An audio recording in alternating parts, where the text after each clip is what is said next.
Let's now focus on Germany. It was once forced to disarm. Its military power was stripped after World War II in a way. Decades later, the same country is now building one of the most powerful armies in Europe. What about its weapons? From tanks in Ukraine to jets in Yemen, it is reshaping and fueling conflicts around the world in a way. German Leopard tanks have helped Ukraine immensely against the Russian forces. And considering Germany's role as a driving force in NATO, it's no surprise really that its defense industry has been ramping up production of weapons on a scale not seen in decades.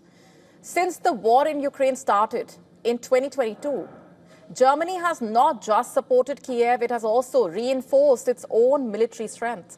And as a result, German weapons manufacturers are seeing record orders. Rheinmetall, for instance, is expected to produce 350,000 artillery shells a year by the year 2027. Germany is now the fifth largest arms exporter in the world.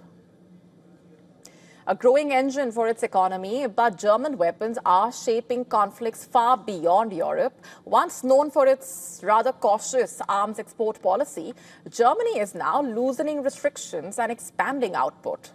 And there is a reason for those restrictions, by the way. After World War II, the Allies did not want Germany to have an army, let alone build and export weapons. That history explains Germany's strict laws today.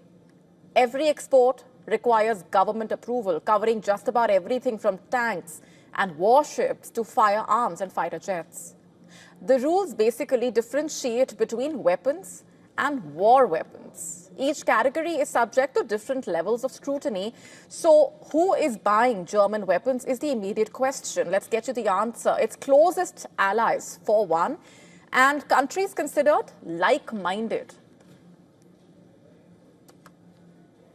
In fact, the list including Ukraine, Singapore, India, Saudi Arabia, and Qatar.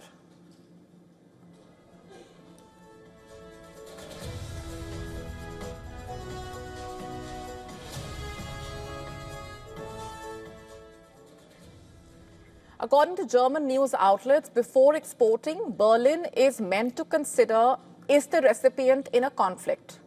Is it defending itself, like Ukraine, for example? Are there security risks for Germany, and what is that country's human rights record? Do all recipients pass that test? Short answer being no.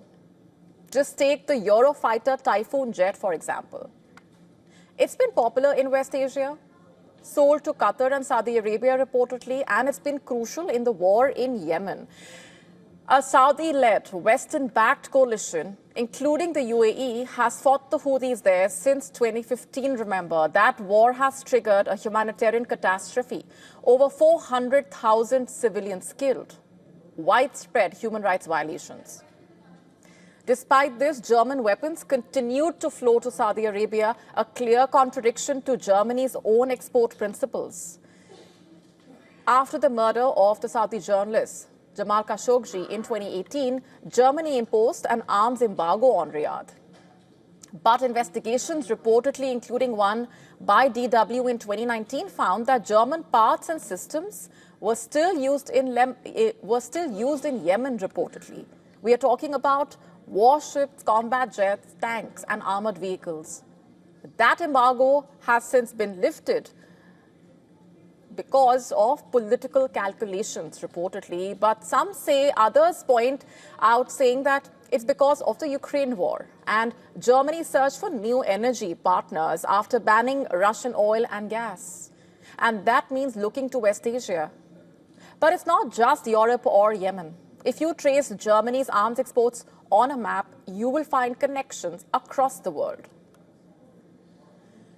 German weapons have reached conflict zones on nearly every continent. Not all of them known for strong human rights records, by the way.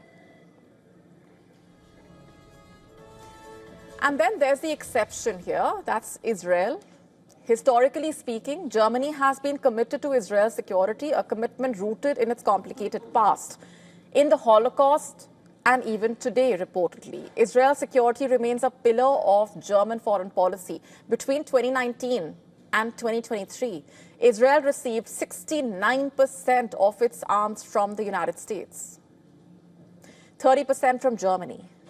But after the October 7, 2023 Hamas attack and Israel's retaliation in Gaza, Germany's exports to Israel skyrocketed reportedly, but then Israel's war stretched into 2 years of relentless bombardment with over 68,000 Palestinians killed. A UN investigation accused Israel of genocide, and among the weapons used were German-made systems.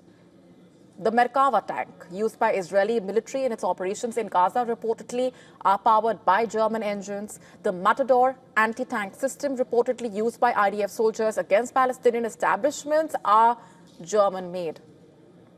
The SAR 6 class corvettes, used to enforce Israel's sea blockade of Gaza, reportedly blocking humanitarian aid and carrying out strikes, are German-built.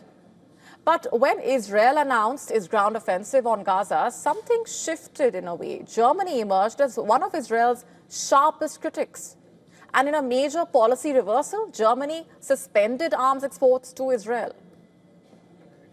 On the other hand, the war in Ukraine continues as it drags on. Germany's nervousness, in a way, as is the case with all NATO member states, is also increasing. So does Germany's determination to actually strengthen its defense capacity and arm its allies? And as a result, Germany's checks and balances continue to be put to question.